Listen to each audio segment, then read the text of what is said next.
अतः पृच्छामि संसिद्धि योगिनां परमं गुरुं पुरुषस्येहित कार्यं म्रियमाणस्य सर्वदा म्रियमाणस्य सर्वदा। हे गुरुदेव, हे सुखदेव जी महाराज, अतः पृच्छामि, मैं आपसे पूछना चाहता हूँ कि आप बतलाएं, आप तो परम योगी हैं, योगियों के भी योगी हैं, परम गुरु हैं, आप बतलाइए शीघ्र मरने वाले को क्या करना चाहिए। ये प्रश्न किया है। सुखदेव जी प्रश्न को सुनकर के प्रसन्न हो गए। उन्हें लगा जिस व्यक्ति की 7वें दिन मृत्यु होने वाली है उसकी मति ऐसी है, उसके विचार ऐसे हैं, अभी भी विचार में अपना स्वार्थ किया है। आज सुखदेव जी ने कथा कहना प्रारंभ की है और कथा से पहले क्या किया जाता है? मंगलाचरण किया जाता है ना, भगवान को याद किया जाता है। पर सुखदेव जी ने यहाँ भगवान को याद नहीं किया। जैसे ही परीक्षित जी ने प्रश्न किया है तुरंत कह दिया मंगलाचरण भूल ही गए करना, क्योंकि प्रश्न किया ना और उस प्रश्न का उत्तर ही पहले दे दिए। क्या कहा? वरियानेश ते प्रश्न कृतो लोक हितो नृपा आतंबित सम्मता पुंसाम श्रोतव्यादिशो या परा। वरियानेश दे प्रश्न, सुखदेव जी आज से पहले कभी नहीं बोले। देखिए ये कथा आती है कि सुखदेव जी ने अपने जीवन में केवल एक बार कथा को सुना है। एक बार तो अंडे में सुना था ना, और दूसरी बार पिताजी से सुना, और तीसरी बार सुनाया है। चौथी बार किसी को सुनाया नहीं कुछ भी फिर, क्योंकि सुखदेव जी को साधारण मनुष्य नहीं है। ये किशोरी राधा जी के शुक हैं, गोलोक धाम में रहते हैं।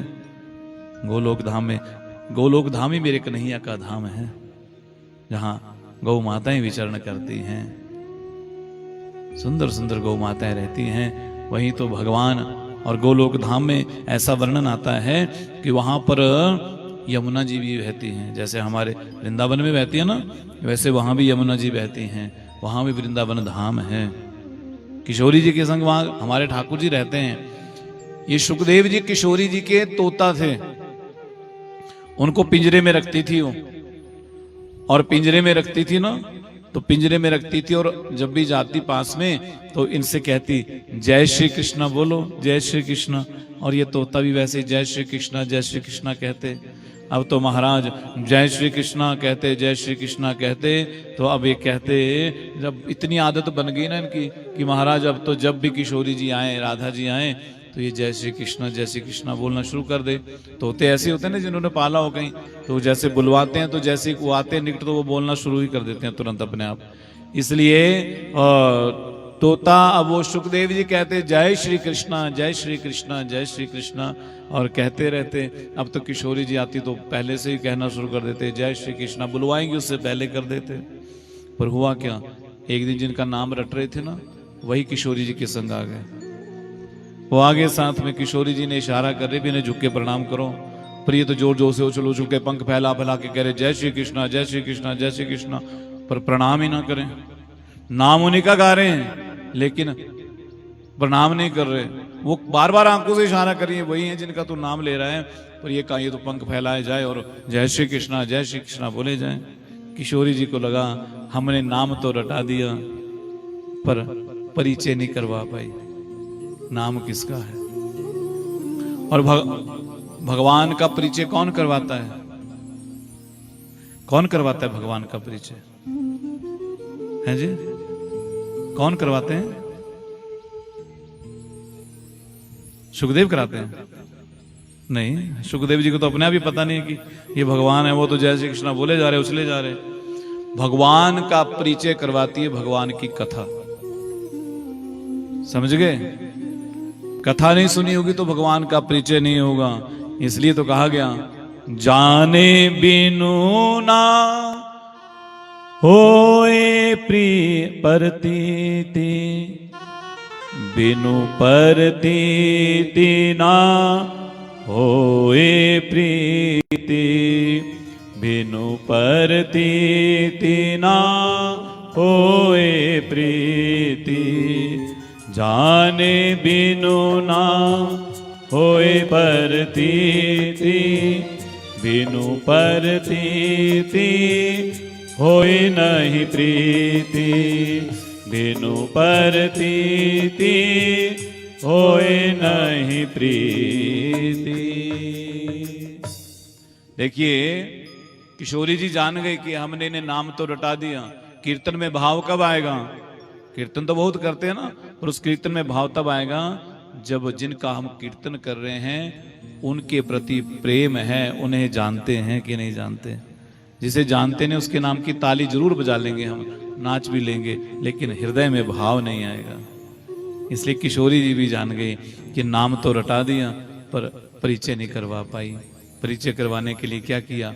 धरती पर भेज दिया। बोले तुम्हारा यहाँ स्थान नहीं है अभी, पहले तुम धराधाम पे जाओ, कथा सुनो, सुनने के बाद सुनाओ, तब जाके परिचय होगा, वास्तविक परिचय होगा। और इन्हीं सुखदेव जी ने आज पहली कथा सुनाई है, दोबारा नहीं सुनाई कोई कथा, पहली कथा सुना करके पुनः गोलोक धाम पधारे हैं। कहीं वर्णन नहीं आता सुखदेव जी कहाँ हैं। आज सुखदेव जी के मुख से पहला शब्द निकला है, वर्यानेश ते प्रश्न कृतो लोक हितो नृपा। कह रहे हैं पहला शब्द क्या निकला? वकार। वर्यानेश, पहली बार पहला शब्द निकला है वकार। वकार माने ब्रह्म का बीज। जिसने जैसा पढ़ा होगा, जैसा ग्रहण किया होगा, जैसा चिंतन किया होगा, वैसे ही शब्द वाणी से निकलेंगे। जैसा हृदय में भरा होगा ना, वैसे ही शब्द निकलेंगे। इसलिए जो निरंतर ब्रह्म के चिंतन में डूबे रहते हैं, उनकी वाणी से पहला शब्द वकार ही निकला है। राजन, आप का ये प्रश्न सबका कल्याण करने वाला है, सबका कल्याण करने वाला है। आप कह रहे हैं शीघ्र मरने वाले को क्या करना चाहिए? इस संसार में सभी शीघ्र मरने वाले हैं। और बोले मृत्यु के भय से यदि बचना चाहते हो तो बोले एक ही उपाय करो, और वो उपाय है बोले भगवान के नाम का आश्रय लो, भगवान का आश्रय लो। क्योंकि मृत्यु के भय से यदि कोई मुक्त कर सकता है तो वो भगवान का ही नाम है, और कोई किसी में सामर्थ्य नहीं है। मृत्यु को यदि सुधारना है राजन, तो क्या करना पड़ेगा? तस्माद भानत सर्वात्मा भगवान ईश्वरो हरि। नाम का आश्रय कैसे लेना है? अभी आपसे विस्तार से चर्चा की हमने कि उनके बारे में क्या करना पड़ेगा, उनकी कथा को सुनना पड़ेगा। यही सुखदेव जी भी कह रहे हैं यहाँ, कह रहे हैं राजन, श्रोतव्या कीर्तितव्यश्च स्मर्तव्यस्ता भयम। वो कह रहे हैं राजन, यदि मृत्यु के भय से बचना चाहते हो, भगवत प्रीति को प्राप्त करना चाहते हो, भगवान के प्रति भक्ति को बढ़ाना चाहते हो, प्रेम अनुराग को बढ़ाना चाहते हो, इसके लिए करना क्या है? इसके लिए सबसे पहले आपको सुनना पड़ेगा। सबसे पहले जानते कौन सी है? सुनना ही है।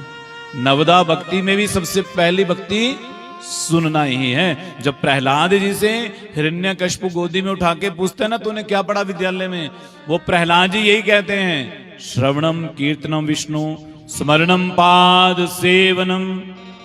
वो कह रहे हैं पिताजी सबसे पहली भक्ति है बोले नारायण का श्रवण करो, उनकी कथा को सुनो, उनके नामों को सुनो।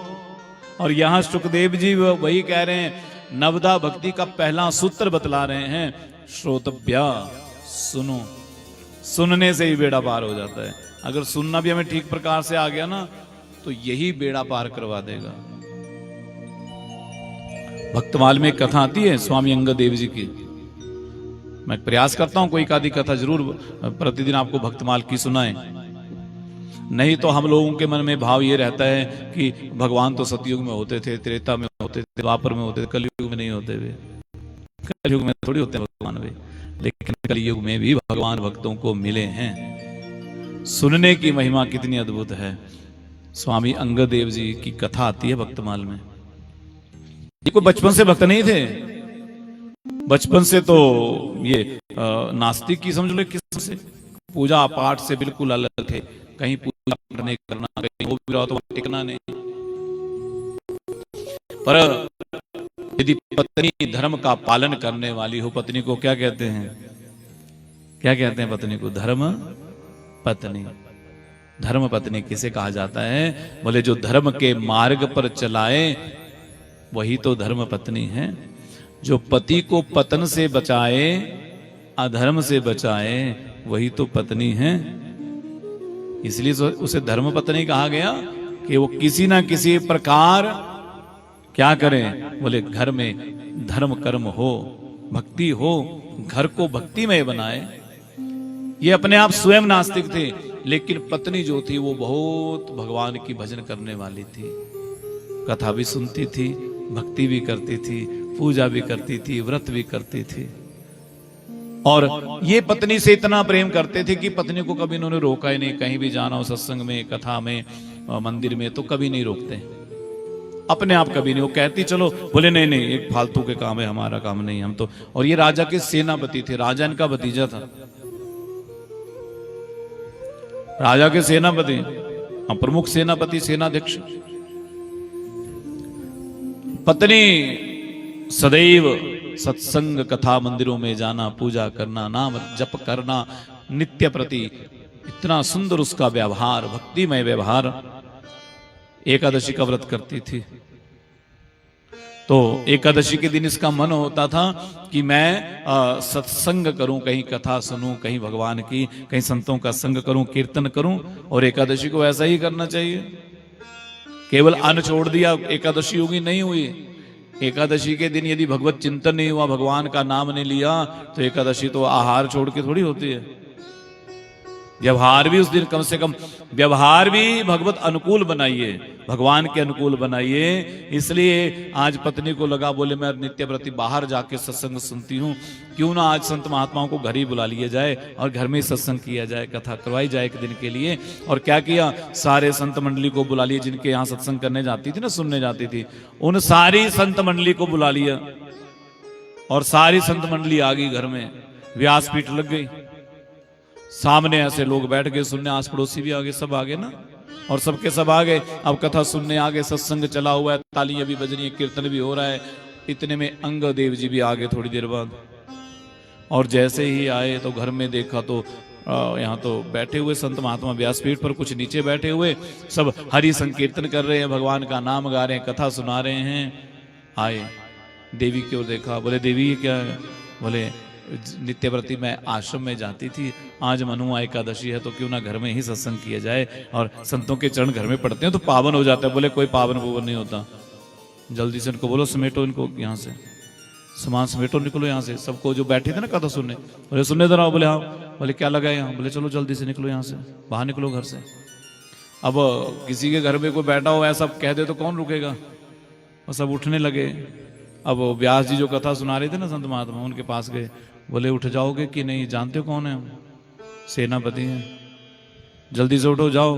बोले इस कथा, बोले कथा कहीं और कहना, यहाँ नहीं कहनी कथा, हमें नहीं सुननी तेरी कथा। सबको भगा दिया, सबको घर से निकाल दिया। पत्नी को बहुत बुरा लगा, बहुत बुरा लगा। बोले ये भक्ति नहीं करते थे चलता था, ये भजन नहीं करते चलता है, कोई बात नहीं, नहीं करते कुछ नहीं है। पर बोले इन्होंने तो संतों का अपमान कर दिया, भगवान का अपमान कर दिया, भक्त का अपमान कर दिया। देखिए भगवान अपना अपमान सहन कर सकते हैं, ध्यान से सुनना, कभी किसी भक्त का अपमान सहन नहीं करते। इसलिए गलती से भी कभी किसी भक्त का अपमान नहीं करना, सबका अपमान सहन कर लेंगे।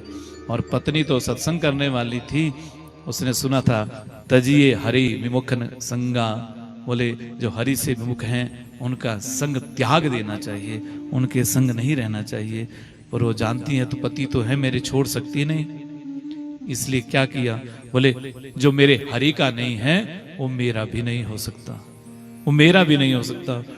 बोले आपने संतों का अपमान किया है, मेरे गोविंद का अपमान किया है, इसलिए आज से ना मैं आपको अपना मुख ही नहीं दिखाऊंगी। घूंघट कर लिया बड़ा जैसा, सारा करूंगी, जो सेवा होगी सब करूंगी, लेकिन आज से आपका मुख नहीं देखूंगी और ना आपको अपना मुख दिखाऊंगी।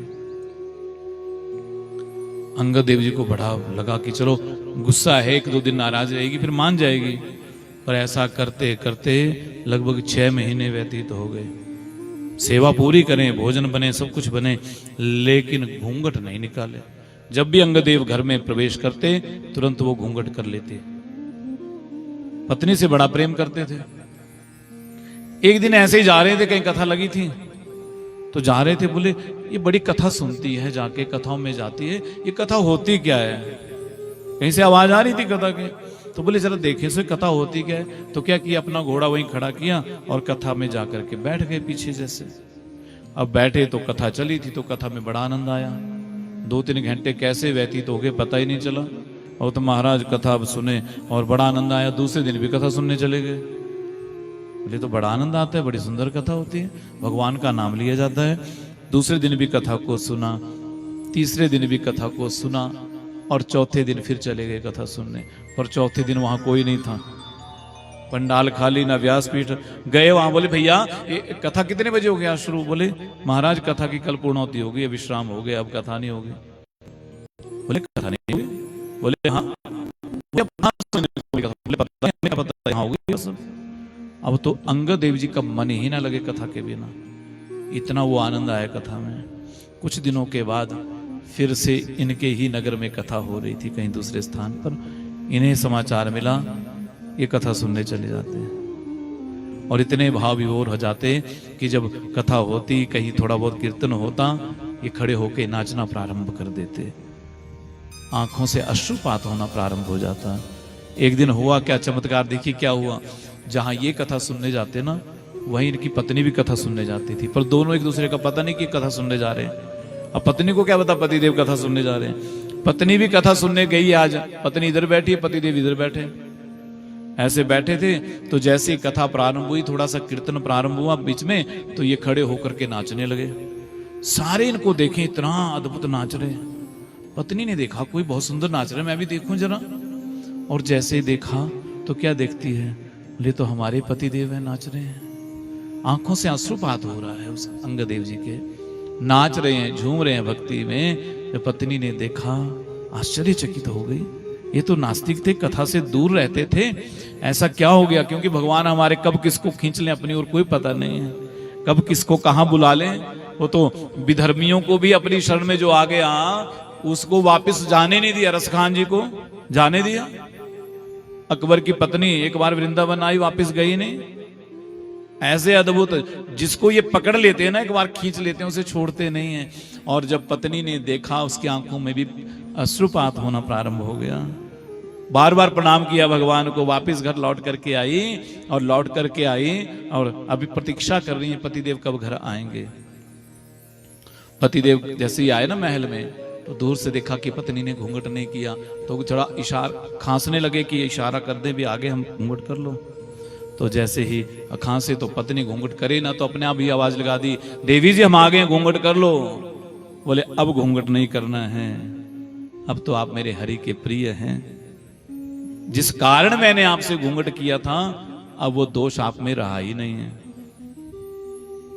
पति पत्नी दोनों मिलकर के भगवान का भजन करते, नित्य प्रति करते। और इनका मन बड़ा होता अंगदेव जी का कि कभी हम जगन्नाथ जी की दर्शन करने जाएं, उन्हें उनका दर्शन करें। कभी ऐसा मन होता है इनका। एक दिन क्या हुआ, इनके राजा ने दूसरे राज्य पर आक्रमण किया, और राजाओं का नियम होता था कि आक्रमण किया, हरा दिया तो उसका धन संपदा सब हरण कर लेते। और वैसा ही किया, राजा ने आक्रमण किया, राजकोष को, अब सेनापति तो यही थे, तो सारा राजकोष ये जमा कर रहे थे। उस राजकोष में एक सुंदर मणि को देखा।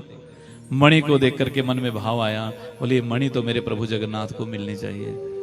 मैं जाऊंगा ना जगन्नाथपुरी तो पहली भेंट बोले ये मणि ही दूंगा उन्हें। और वो उस धन में से वो मणि छुपा करके रख ली, अपनी पगड़ी में डाल ली। सैनिकों ने देख लिया, राजा को समाचार दिया, बोले महाराज उसने जो आपके सेनापति है ना अंगदेव जी, बोले क्या हुआ? बोले उन्होंने मणि चुरा ली है, एक मणि छुपा ली है। बोले मणि छुपा ली है? बोले हाँ। अब राजा को लगा हमारे चाचा जी हैं, अगर हम पकड़ेंगे तो सब तरफ हमारी अपकीर्ति होगी, सब कहेंगे अपने चाचा को बंदी बना लिया। तो योजना बनाने लगे, किया क्या जाए।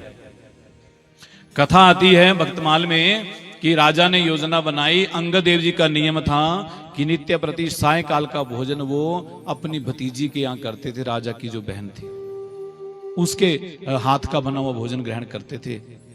और राजा ने योजना बना ली, बोले बहन को बुलाए, इधर बोले इधर आ, बोले क्या, बोले चाचा जी को मारना है। बोले क्या कह रहे हो, बोले हाँ इन्होंने ना मणि चुराई है, आज मणि चुराई है, कल को कुछ और भी कर सकते हैं, तो करना क्या होगा। बोले भोजन में जहर मिला दो। बोले ठीक है। अब भैया ने कहा तो भोजन में जहर मिला करके बनाया भोजन। पर ये भी देखिए भगवान के कैसे भक्त, ये क्या करते, इनका नियम था जब भोजन करने जाते हैं ना तो पहले उसी बेटी की एक कन्या थी, बेटी थी, उस बेटी को गोदी में बैठ करके पहले भोजन कराना फिर स्वयं करना। पर अब तो महाराज आज बोला तो बोले बुलाओ जरा उसको, कहाँ है भाई वो, उसको भोजन कराएंगे।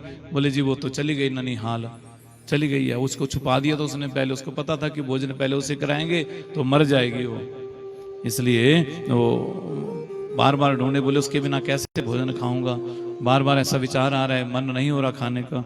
अब उस देवी ने जब वो दृश्य देखा कि मैं इन्हें मारने जा रही हूँ, ये अब मेरी पुत्री से इतना प्रेम करते हैं और मैंने जहर दे के मारने जा रही हूँ। वो थाली सामने से डाली। बोले क्या कर रही हो, बोले इस भोजन को आप मत करिए। बोले क्यों, बोले इसमें जहर मिलाया है, राजा ने कहा था इसलिए मैंने जहर मिला दिया है। बोले इस भोजन का तुमने क्या ठाकुर जी को भोग लगाया है। बोले हाँ लगाया है। बोले जब मेरे ठाकुर जी जहर वाला खा सकते तो मैं क्यों नहीं खा सकता। बोले मत खाइए ना। अब तो अंगदेव जी ने तुरंत वो भोजन बहुत ज्यादा पुष्टि को देने वाला हो गया। आपको उनसे द्वेष नहीं करना चाहिए, पर अब लोभ लालच कई बार ज्यादा बढ़ जाता है। तो अब क्या हुआ, अंगदेव जी भी घर पहुंचे, पत्नी से कहा, बोले देवी राजा किसी न किसी दिन हमें मार डालेगा मणि के चक्कर में, और मणि तो हम ठाकुर जी को चढ़ाने का संकल्प कर चुके हैं। अब जो ठाकुर जी की वस्तु हम किसी दूसरे को दे ही नहीं सकते। तो बोले करना क्या। बोले रात में ही चलते हैं। आज रात में ही अपने रथ को तैयार किया, चलने लगे। तो अब राजा के सैनिकों को पता चल गया, राजा को समाचार मिला। बोले रात में ही भाग रहे हैं। बोले पकड़ लो, जाके घेरा डाल लिया सैनिकों ने, एक सरोवर के पास घेरा डाला और चारों ओर सैनिक खड़े हैं। बोले जल्दी से मणि दे दो हमें, नहीं तो छोड़ेंगे नहीं। अब अंगदेव जी भी जान गए कि सैनिक बहुत हैं, छोड़ेंगे नहीं, मार डालेंगे। तो क्या किया, बोले अच्छा मणि दे देंगे आपको, पर जरा हम इस सरोवर में स्नान कर लें। बोले हाँ स्नान कर लो फिर दे देना। और जैसे इस सरोवर में उतरे, ठाकुर जी का ध्यान किया, जगन्नाथ भगवान का ध्यान किया। बोले गोविंद आप तो कण कण में विद्यमान हैं, हर जगह विद्यमान हैं, मैं तो जा नहीं सकता पर आप तो आ सकते हैं ना। और वो मणि ली ना और उसी सरोवर में छोड़ दे। बोले आपकी मणि आपको स्वीकार, आप स्वीकार करें। मणि सरोवर में छोड़ी, सारे सैनिक देख रहे हैं, पहरेदार देख रहे हैं। तुरंत कहा, बोले लाओ जल्दी से मणि। एक ने कहा वो तो डाल दी सरोवर में, पकड़ लो इसे, बंदी बना लो। पकड़ लिया, बंदी बना लिया। राजा को समाचार मिला।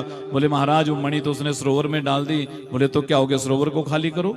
पूरे सरोवर का पानी निकाला गया, मणि नहीं मिली। मिट्टी को छान दिया, मणि नहीं मिली। पकड़ा इसे, बोले बता कहां बताया रखी तूने मणि। बोले हमने जिन की थी उनको पहुंचा दी है, उनको दे दी, अब कहां मणि।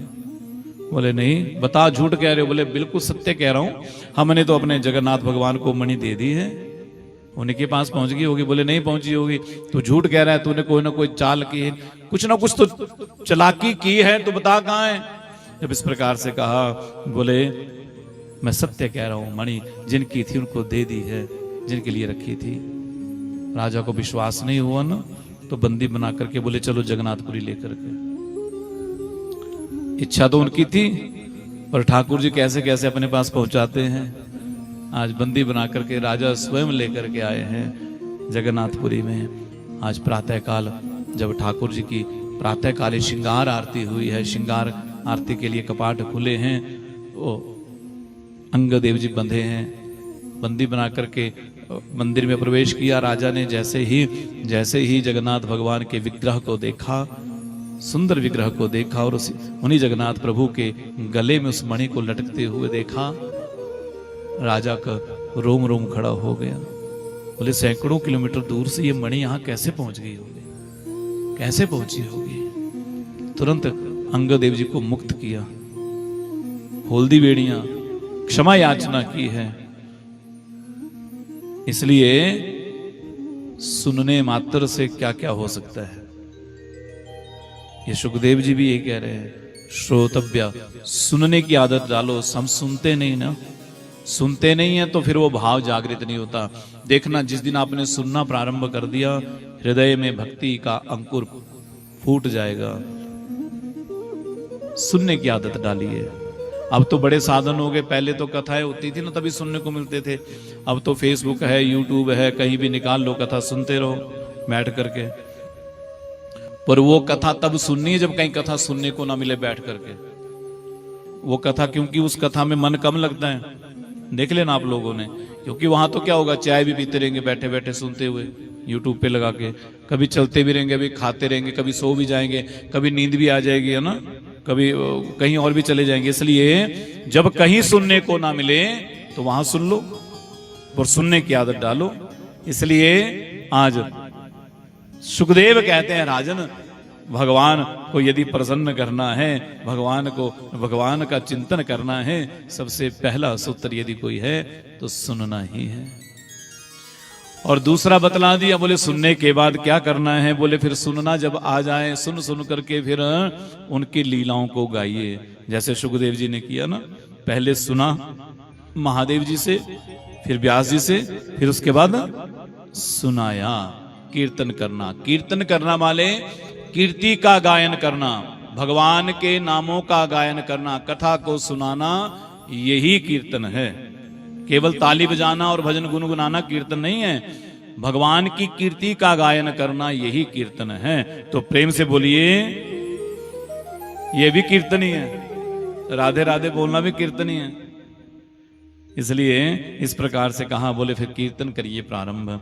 जब सुनना प्रारंभ हो जाएगा और जब सुनने के बाद कीर्तन प्रारंभ हो जाएगा तो आपके जीवन में एक और गुण आ जाएगा, अपने आप ही वो अपने आप भीतर प्रवेश कर जाएगा। उसके लिए आपको ज्यादा व्यवस्था नहीं बनानी पड़ेगी। व्यवस्था सबसे ज्यादा कहीं बनानी है तो केवल सुनने की बनानी है। किसकी बनानी है? सुनने की। सुनना आएगा तो कीर्तन भी आ जाएगा, और कीर्तन जब आ गया, वाणी से उसके गुण प्रकट होने लग पड़े तो हृदय में उसका स्मरण, उसकी याद सदैव बनी रहेगी, सदैव बनी रहेगी उसकी याद। फिर याद करवाना नहीं पड़ेगा, बार बार बोलना नहीं पड़ेगा, स्वतः ही वो याद बनी रहेगी। और राजन, जब उनकी याद बनी रहेगी तो मृत्यु का कोई भय होने वाला ही नहीं है। इस प्रकार से कहा, क्योंकि वो मेरे गोविंद तो सदैव दया के सागर हैं, करुणा के सागर हैं, कृपा के सागर हैं। तुम उन्हें याद करो तो सही, वो तो कृपा बरसाने के लिए तैयार बैठे हैं, वो तैयार बैठे हैं, वो तो करुणा के सागर हैं, केवल स्तुति में नहीं है। हम तो कहते हैं ना, कर्पूर गौरम करुणावतारम संसार सारम भुजगेंद्रहारम। वो करुणा के अवतार हैं, करुणा के सागर हैं, वो कृपा करुणा बरसाने को तैयार बैठे हैं। पर क्या हम उन्हें याद करते हैं? हम ही उन्हें याद नहीं करते। वो तो उस सागर से हमें जितना जी भर के चाहिए उतना ले सकते हैं। देखिए, जब राम भगवान विश्वामित्र जी के संग गए ना जनकपुरी में, आज का दिन कौन सा है? आज कोई तिथि विशेष है मेरे हिसाब से? कौन सी तिथि आज है जी? हाँ, आज सीता नवमी है।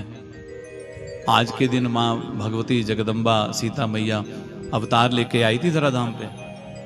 आपको तो याद नहीं था एकदम, है ना? इसलिए ये तिथियां भी याद रखा करो। सुबह जब उठते हो, संध्या बंदन करते हो कि नहीं करते हो? भगवान का थोड़ा बहुत संध्या बंदन करते हो? सबको ही करना चाहिए। तब संकल्प में जरूर तिथि का उच्चारण किया करो। बैठ जाओ जी, बैठ जाओ महाराज, बैठ जाओ, बैठ जाइए, बैठ जाओ। इसलिए आज कौन सा पर्व है? सीता नवमी है। सीता मैया का जन्म हुआ है। और सीता कौन है? साक्षात लक्ष्मी का ही अवतार है। कैसे ये जन्म की कथा बड़ी अद्भुत है माँ जानकी की। राम कथा में बड़े विशेष रूप से, वाल्मीकि रामायण में बड़ा विशेष रूप से वर्णन आया है। रामचरितमानस में इतना वर्णन नहीं आया है, लेकिन वाल्मीकि रामायण में बहुत अद्भुत प्रसंग वर्णन आया है। उसमें यह वर्णन आता है कि ये रावण जो था ना, ये ऋषियों को बड़ा प्रताड़ित करता था। और एक बार ये जा रहा था तो एक ऋषि कन्या वेदमती वो तपस्या कर रही थी, और तपस्या कर रही थी तो सुंदर थी देखने में। रावण की दृष्टि पड़ी और ये तो आचरण विहीन था। इसने क्या किया, उसके पास पहुंचा, जबरदस्ती उसको पकड़ने लगा, बलात् उसे पकड़ने लगा, उसकी चोटी को पकड़ लिया।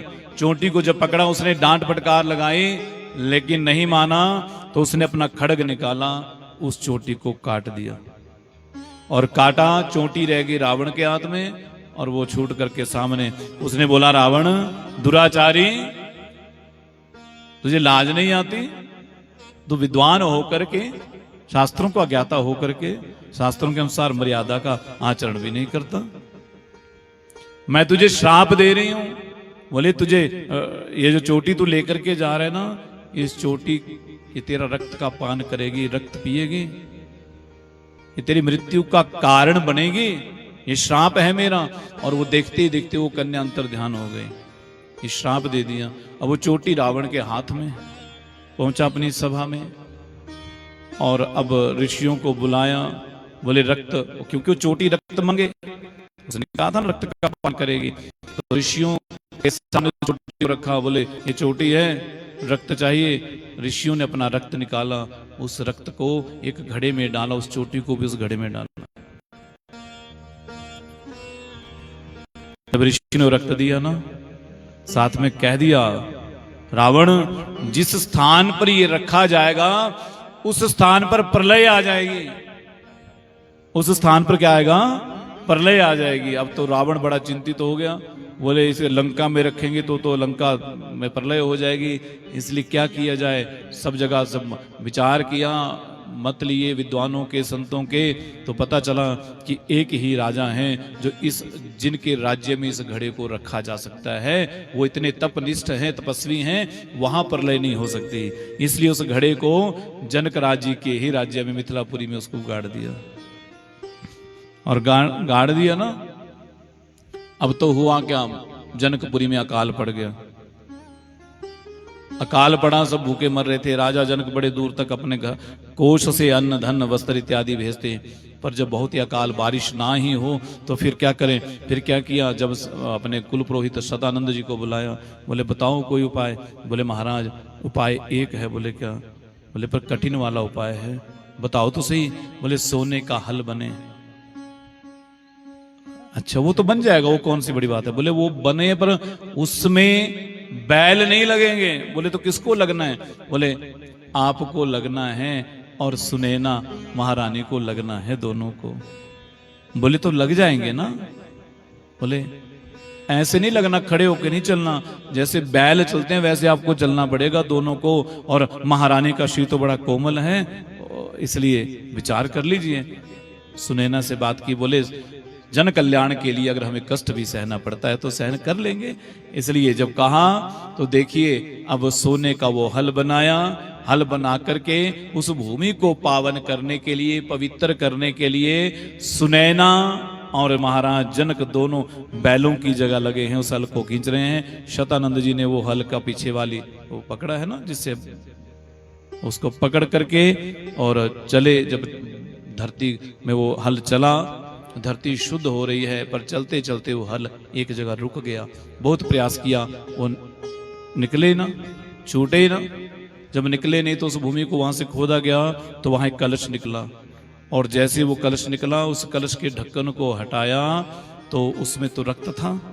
पर जैसे ही वो खोला ना ढक्कन, आकाश से, वैकुंठ से एक दिव्य ज्योति मां जगदम्बा लक्ष्मी मैया ही ज्योति पुंज में आकर के उस कलश में प्रविष्ट हो गई। और जैसी वो ज्योति उस कलश में प्रविष्ट हुई, वहीं पर एक छोटी सी कन्या उस कलश से प्रकट हो गई। बोलिए जानकी मैया की। इस प्रकार जानकी मैया का अवतार हुआ है, और लक्ष्मी ही जानकी बन करके आई हैं। इनकी तो बाल लीलाएं बड़ी अद्भुत हैं, प्रसंग बड़े अद्भुत हैं। एक प्रसंग आपको सुनाए जो रामायण में आता है। धनुष दिया था जनकराज जी को ना, भगवान शिव का धनुष था, बहुत बड़ा भारी था, हजारों सैनिक लग करके उसे उठाते थे। 6 वर्ष की सीता मैया, आज पिता ने कह दिया, बोले ये यहाँ का ना थोड़ा लेपन कर देना, बोले गाय के गोबर से धनुष के आसपास। हाँ, तो वो लेपन कर रही थी, तो क्या किया, धनुष को एक जिसको हजारों सैनिक मिलके उठाते थे ना, उसे मैया ने ऐसे हाथ से उठाया, नीचे से भी लेपन कर दिया। अब महाराज वापस लौट करके आए तो देखा कि आज तो नीचे से भी लेपन हुआ है। बोले सीता इधर आओ। बोले हाँ। कहिए पिताजी। बोले ये नीचे भी लेपन किया तूने? बोले हाँ। कैसे किया तूने? बोले कैसे क्या? उनके सामने भी उस धनुष को ऐसे कर दिया ऊपर को। आश्चर्यचकित हो गए। बोले जिस धनुष को हजारों सैनिक मिलके नहीं उठा पाते, उसे सीता ने सहज ही ऐसे ऊपर कर दिया। उसी समय प्रतिज्ञा कर ली, बोले सीता का पति वही होगा जो इस धनुष को उठा पाएगा, अन्यथा नहीं हो। तो वो स्वयंवर हुआ है फिर। तो बोलिए जानकी मैया की। इसलिए मेरे प्रभु श्री राम, क्योंकि हमारी कथा चली है, करुणा के सागर हैं। कैसे हैं? जब जा रहे थे ना विश्वामित्र जी के संग मिथिलापुरी जनकपुरी जा रहे थे, तो मार्ग में एक आश्रम देखा जहां शांत है, बिल्कुल कोई किसी प्रकार का शोर नहीं है, पक्षी शांत हैं, आश्रम वीरान है। भगवान राम ने मैं नारी अपावन प्रभु जग पावन, नारी अपावन प्रभु जग पावन, नारी अपावन प्रभु जग पावन। भगवान की ओर हाथ जोड़े हैं, मैं नारी अपावन प्रभु जग पावन। मैं तो अपवित्र नारी हूं, आप जगत को पवित्र करने वाले हैं। भगवान को वंदन किया। पति शाप जो दीना अति भल कीना, वो कह रहे हैं, बोले मेरे पति ने मुझे श्राप दिया, मेरे लिए वो श्राप नहीं वरदान हो गया, क्योंकि मुझे आपके दर्शन हुए। भगवान को बार बार प्रणाम करके तुरंत पति लोक पधारी हैं। तुलसी बाबा ने यहां बड़ा सुंदर दोहा लिखा है। वो कहते हैं, अस प्रभु दीन बंधु कारण रहित दया, तुलसीदास सठता ही भज, छाड़ी कपट जंजाल, छाड़ी कपट जंजाल। तुलसी बाबा कह रहे हैं भगवान ने अहिल्या का उद्धार कर दिया। अपने मन को कह रहे हैं, तुलसीदास सठता ही भज, छाड़ी कपट जंजाल। सुखदेव जी भी यही कह रहे हैं कि उन हरि का स्मरण करने पर मात्र से उस प्रकार से कृपा करुणा करने वाले हैं। इसलिए तुलसी बाबा कह रहे हैं सठ। सठ किसी और को नहीं कह रहे, अपने मन को कह रहे हैं, अरे सठ अब तो उनका भजन कर ले, अब तो कपट जंजाल छोड़ दे, इस प्रकार से कहा। इसलिए राजन वो करुणा दया के सागर हैं, उनके ध्यान करो, उनकी कथा को सुनो, स्मरण करो। और इसके लिए करना क्या पड़ेगा? बोले जित्ता सुनो जित संगो जितेंद्रिया। सुनने के लिए करना क्या पड़ेगा? सबसे पहले काम क्या करना होगा? आसन को जीतना पड़ेगा। यही सबसे मुश्किल काम है। बैठना ही मुश्किल है, बैठना मुश्किल है ना, बाकी कुछ करा लो जाए, बैठना बड़ा मुश्किल है। बैठा नहीं जाता। कभी हम कैंची बना लेंगे, कभी ऐसे करेंगे, कभी ऐसे करेंगे, कभी वैसे करेंगे। इसलिए सबसे पहले सुनने के लिए भी क्या करना पड़ेगा? आसन को जीतना पड़ेगा। जितासन, आसन को भी जीतो, साथ में और काम भी करना पड़ेगा। बोले क्या? बोले जित संगो, संग को भी जीतना पड़ेगा, क्योंकि जैसे लोगों का संग करोगे ना, वैसा ही रंग ढंग आ जाएगा। ये पक्की बात है। आप ताश जुआ खेलने वाले का संग करोगे ना, पहले तो पीछे से बैठ करके देखोगे, फिर थोड़ी दिन बाद बोलोगे अब तो चट मैं लेता हूं पत्ते, जरा मैं खेलता हूं अब। तेरे बस की बात नहीं, तेरे को नहीं आ रही खेलने, ऐसे होगा ना। तुम राजनीति लोगों के संग रहना शुरू कर दो तो धीरे धीरे धीरे नेता बनने से कोई तुम्हें रोक ही नहीं सकता। बेशक हारे हुए बन जाओ, चाहे वोट 30 ही पड़े मेमरी में, प्रधानी में, पर खड़ना तो है, हमें खड़े तो होना है। नेता जो बनना है, हमें नेताओं का संग किया है। इसलिए जैसा संग करोगे, भगवान से एक प्रार्थना जरूर करो, प्रभु हमें और कुछ मिले ना मिले, दुष्टों का संग मत देना, संतों का संग देना, अच्छे लोगों का संग देना। क्योंकि जब अच्छे लोगों का संग मिलता है तो जीवन संवर जाता है, सुधर जाता है। दुष्ट संग ना देई विधाता, कभी दुष्टों का संग मत देना प्रभु हमें। इसलिए क्या कहना है, संतन के संग लाग रे तेरी अच्छी बनेगी, अच्छी बनेगी तेरी बिगड़ी बनेगी, अच्छी बनेगी तेरी बिगड़ी बनेगी, अच्छी बनेगी तेरी बिगड़ी बनेगी। संतन के संग लाग रे तेरी अच्छी बनेगी, संतन के संग लाग रे तेरी अच्छी बनेगी, संतन के संग लाग रे तेरी अच्छी बनेगी, संतन के संग लाग रे तेरी अच्छी बनेगी। अच्छी बनेगी तेरी बिगड़ी बनेगी, अच्छी बनेगी तेरी बिगड़ी बनेगी, अच्छी बनेगी तेरी बिगड़ी बनेगी, अच्छी बनेगी तेरी बिगड़ी बनेगी। होएगा होए पार रे तेरी अच्छी बनेगी, होएगा भव से पार रे तेरी अच्छी बनेगी। संतन के संग लाग रे तेरी अच्छी बनेगी, संतन के संग लाग रे तेरी अच्छी। काली सेवा श्री राधे।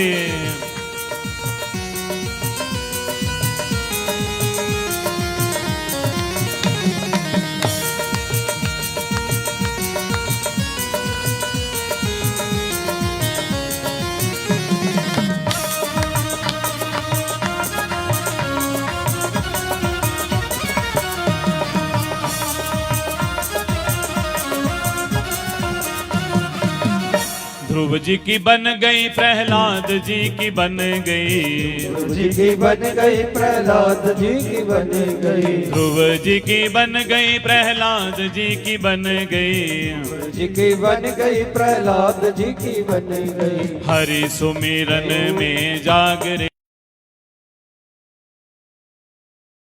सुमिरन में जागरे तेरी अच्छी बनेगी, संतन के संग लाग रे तेरी अच्छी बनेगी, संतन के संग लाग रे तेरी अच्छी बनेगी। अच्छी बनेगी तेरी बिगड़ी बनेगी, अच्छी बनेगी तेरी बिगड़ी बनेगी, अच्छी बनेगी तेरी किस्मत जगेगी, अच्छी बनेगी तेरी किस्मत जगेगी। होएगा हाँ होएगा, होएगा भव से पार रे तेरी अच्छी बनेगी, होएगा भव से पार रे तेरी अच्छी बनेगी। संतन के संग लाग रे तेरी अच्छी बनेगी, संतन की संग लाग रे तेरी अच्छी बनेगी।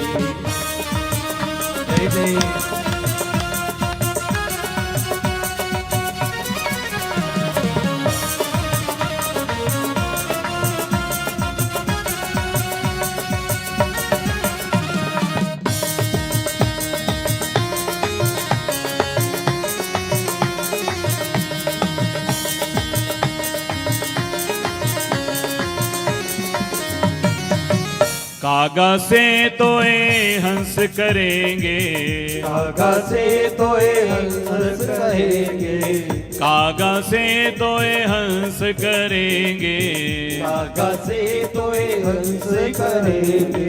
देखिए संतों की कृपा कैसी होती है? बोले कौवे से हंस बना देते हैं। अब कौवे से हंस थोड़ी बन सकते हैं, बन जाएंगे? अब कौवा तो कौवा ही रहने वाला है, पर कागा से तो हंस बनेंगे। कैसे? बोले एक बार हंसों का झुंड था ना कहीं, और किसी सरोवर पे रुका था पानी पीने, और आगे निकल गया, लेकिन एक छोटा सा बच्चा उनका वहीं बिछड़ गया। पीछे से कौवों का झुंड आया, उसके संग मिल गया, और मिल गया। अब उन्हीं के संग रहे, उनकी तरह खाए पिए, काएं काएं करे, और मैला कुचैला वैसा बना रहे। अब कुछ दिनों के बाद, साल महीनों के बाद वही झुंड फिर से आया। वो परिवार वहीं से सरोवर पे आया पानी पीने, तो आया तो कौवों का झुंड वहीं था, और वो कौवों के झुंड के संग वो हंसों का बच्चा भी वहीं था, बड़ा हो गया था थोड़ा। जैसे हंस आए तो कौवे उड़ने लगे, भागने लगे, वो भी भागने लगा काएं काएं करके। एक ने देखा, बोले है तो हमारी तरह, पर पार्टी दूसरी है। तो जल्दी से पकड़ लिया, बोले पकड़ा जल्दी से, बोले इधर आ, बोले नहीं छोड़ो, हमारा परिवार चला गया। काहे काहे करे? बोले तू हमारा, बोले नहीं नहीं, तुम कितने निर्मल हो, मैं कितना मैला हूं, तुम्हारे संग मेरे को मेल जोल है, उज्जवल तन है। बोले तू भी ऐसा ही है, थोड़ा संग बिगड़ गया था ना, इसलिए दाग लग गए हैं, अभी तेरे दागों को निर्मल कर देते हैं। पकड़ा, उसको पकड़ करके सरोवर में डुबकी लगाई, और जैसे ही डुबकी लगाई बाहर निकाला, जितने दाग लगे थे सबके सब निर्मल हो गए, साफ हो गए। और बोले देख अब अपने को जैसे देखा तो बस वैसा ही निर्मल श्वेत रंग हो गया। प्रसन्न होके हंसों के संग रहने लगा। ये हंस कोई और नहीं है, संत हैं, जो हमारे जीवन में दाग हैं, उन दागों को यदि कोई निर्मल करता है, वो संतों की कृपा सत्संग ही है। कबीरदास जी का भजन है ये। कबीरदास जी कह रहे हैं, कागा से तोए हंस करेंगे, कागा से तोए हंस कहेंगे, कागा से तोए हंस करेंगे, कागा से तोए हंस कहेंगे। मिट जाए ओ मिट जाए, ओ मिट जाए उर के दाग रे, तेरी अच्छी बनेगी। मिट जाए उर के दाग रे, तेरी अच्छी बनेगी। संतन के संग लाग रे, तेरी अच्छी बनेगी। संतन के संग लाग रे, तेरी भाव से ताली सेवा।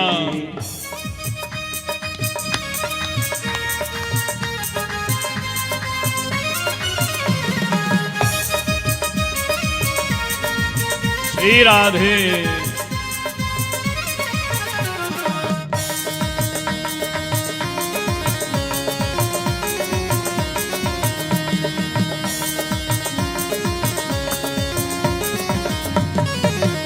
कहत कबीर राम सुमिरन में, कहत कबीर राम सुमिरन में, कहत कबीर राम सुमिरन में, कहत कबीर राम सुमिरन में, राम सुमिरन में हरि सुमिरन में, राम सुमिरन में हरि सुमिरन में, राम सुमिरन में हरि सुमिरन में, राम सुमिरन में हरि सुमिरन में।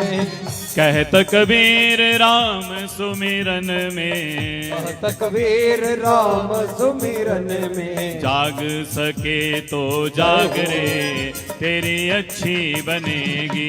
जाग सके तो जाग रे, तेरी अच्छी बनेगी। संतन के संग लाग रे, तेरी अच्छी बनेगी। संतन के संग लाग रे, तेरी अच्छी बनेगी। अच्छी बनेगी तेरी किस्मत जगेगी, अच्छी बनेगी तेरी किस्मत जगेगी। अच्छी बनेगी तेरी बिगड़ी बनेगी, अच्छी बनेगी तेरी बिगड़ी बनेगी। संतन के संग लाग रे, तेरी अच्छी बनेगी। संतन के संग लाग रे, तेरी अच्छी बनेगी। संतन के संग लाग रे, तेरी अच्छी बनेगी। भगवान की प्रेम से बोलिए। तो इसलिए कहा जित संगो जितेंद्रिया, जब संग जीत लोगे ना, अच्छे लोगों का संग करोगे, तो इंद्रियों पर भी नियंत्रण स्वतः ही प्रारंभ हो जाएगा। क्योंकि इंद्रियां बड़ा गड़बड़ करती हैं। इंद्रियां क्या हैं? बोले घोड़े हैं ये, ये हमारे जीवन के घोड़े हैं। 5 कर्मेंद्रियां हैं, 5 ज्ञानेंद्रियां हैं, 10 घोड़े हैं। और जिस रथ में 10 घोड़े लगे हों, लेकिन 10 की दिशाएं अगर अलग अलग हो तो क्या होगा, चलेगी गाड़ी? 10 ही 10 दिशाओं में भाग रहे हो, कोई इधर कोई उधर, तो गाड़ी तो वहीं टूट जाएगी, रथ वहीं टूट जाएगा। इसलिए क्या कहा गया, बोले सबकी दिशा एक तरफ कर दो, एक तरफ मोड़ दो सबको। 5 ज्ञानेंद्रियों को भी, 5 कर्मेंद्रियों को भी कहाँ मोड़ना है, बोले भगवान के चरणों की ओर मोड़ दीजिए। दिशा ठीक कर दो सबकी। जब भी मन उल्टा सीधा करने को करे, खाने को करे, पीने को करे, भगवान का चिंतन प्रारंभ कर दो, भगवान की ओर मोड़ दो इन्हें। बस जब भी मंत्र यही कहते हैं, नाम यही कहता है। इसलिए इस प्रकार से कहा, राजन आप कह रहे हो कि आपके पास 7 दिन हैं। अरे राजा खटवांग तो एक मुहूर्त में मुक्त हो गए थे, एक मुहूर्त में। आपके पास तो 7 दिन पड़े हैं। मैं हर कथा में कहता हूं कि डॉक्टर भी 2 प्रकार के होते हैं। एक डॉक्टर कैसा होता है, मरीज आएगा ना, छोटी बीमारी भी होगी तो डरा देगा, बड़ी बीमारी का नाम लेके अंग्रेजी में नाम लेगा, ओ हो ऐसा होगा, ऐसा हो जाएगा, ऐसा हो जाएगा। वो पेशेंट बेचारा वो डर के मारे ही वैसे हो जाएगा आधा अधूरा तो। और एक डॉक्टर कैसे होते हैं, बड़े से बड़े गंभीर बीमारी वाला रोगी भी चला जाए तो क्या बोलेंगे, आप ठीक हो जाएंगे जी, आप बढ़िया हो जाएंगे, मैं ठीक करूंगा आपको। पता है नहीं भी होंगे तब भी वो उनको प्रसन्न कर देंगे, और आधी बीमारी तो उसी क्षण दूर हो जाती है। इसलिए सुखदेव जी भी कह रहे हैं कि आपके पास तो 7 दिन है, हम चिंता क्यों कर रहे हैं। सुखदेव जी को याद आया कि कथा तो हमने शुरू कर दी पर मंगलाचरण किया ही नहीं, क्योंकि यहाँ भी मामला दूसरा है ना। इमरजेंसी वाला पेशेंट जब आता है ना तो डॉक्टर पर्ची बाद में बनाते हैं, पहले फर्स्ट एड ही देते हैं। तो इन्होंने पहले फर्स्ट एड ही दे दी कि तुरंत फर्स्ट एड दो पहले, फिर आगे बाकी बाद में होगा फॉर्मेलिटी। तो वैसे ही अब मंगलाचरण किया। क्या कहते हैं, नमः परस्मै पुरुषाय भूयसे सदुद्भव स्थान निरोध लीलया गृहीत शक्ति त्रियताययाय देहि नामंतर्भावायु उपलक्ष्य वर्तमने यत् कीर्तनं यत् स्मरणं यदीक्षणं यद् वन्दनं यद् श्रवणं यद् हरणम्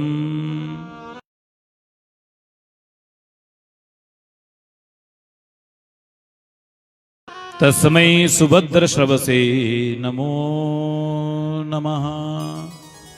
भगवान को वंदन किया। बोले ऐसे परम पिता परमात्मा को, परब्रह्म परमात्मा को मैं वंदन करता हूँ, जिनका सुनना, जिनका नाम लेना, जिनकी कथा, जिनको वंदन करना सब कुछ मंगलकारी है, कल्याणकारी है, पापों को दूर करने वाला है। ऐसे गोविंद के चरणों में मैं वंदन करता हूँ। वंदन किया और आगे कह रहे हैं, बोले हे राजन, आपको लग रहा है कि 7वें दिन आपकी मृत्यु होनी है। जीव मात्र का कल्याण भगवान ही करने वाले हैं, भगवान के सिवा कोई कल्याण कर ही नहीं सकता। बोले और भगवान किसके ऊपर कब कृपा बरसा दें कोई पता नहीं है। बड़ा सुंदर श्लोक यहाँ कहा गया है, किरात हूणंद्र पुलंद पुलकस्सा अभीर कंका यवना कसादया यन्ने च पापा यदुपाश्रयास्याः शुद्ध्यन्ति तस्मै प्रभु विष्णवे नमः। बोले राजन, भगवान की कृपा करुणा कब किसके ऊपर कैसे बरस जाए कोई पता नहीं है।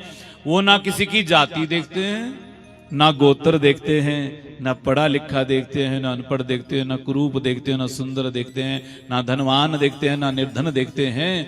उनकी कृपा करुणा कब किसके ऊपर बरस जाए कोई पता नहीं है। कैसे कृपा कर दें, अगर वो जाति देख करके कृपा करते होते तो शबरी को मिलते, विदुर को मिलते। यदि वो सुंदरता देख करके कृपा करते तो कुब्जा को मिलते क्या? कुब्जा तो सुंदर ही नहीं थी, वो तो 3 जगह से टेढ़ी थी। बोले यदि वो सुंदरता, यदि वो धनवान देख करके मिलते, धनवानों को मिलते, तो सुदामा तो निर्धन था, कुछ भी नहीं था, उसे कैसे मिल गए? अरे भगवान तो कसाईयों को भी मिल गए, सदना कसाई को मिल गए। मिले ना। कैसे कैसे अद्भुत प्रसंग हैं, कितना अद्भुत प्रसंग है। कसाई को मिल गए भगवान, पूर्व जन्म में ब्राह्मण ही था वो पूर्व जन्म का ब्राह्मण था। कोई जा रहा था कसाई के पीछे, कसाई ने पूछा गाय गिर गई है, उसने बोला बोलेंगे तो हो जाएगा, नहीं